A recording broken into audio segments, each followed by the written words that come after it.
तर आता मालवणमध्ये राजकोट किल्ल्यावर शिवरायांचा पुतळा उभारण्याच्या हालचालींना वेग आलेला आहे। सार्वजनिक बांधकाम विभागाकडून 20 कोटींची निविदा प्रक्रिया सुरू करण्यात आलेली आहे।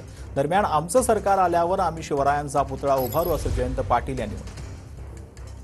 हे नुकसान झालेलं आहे। महाराष्ट्राचा स्वाभिमान छत्रपती शिवाजी महाराजांचा पुतळा कोसळल्यावर स्वाभिमान कोसळला असं आम्ही समजतो आणि त्याचं प्रायश्चित्त यांना द्यावं लागेल। आज त्या पुतळ्याची पुनरुभारणी करण्याचं काम काही गडबडीत या लोकांनी करू नये आणि यांच्या सवयी एवढ्या वाईट आहेत की पुतळ्यातही ही लोक पैसे खात आहेत।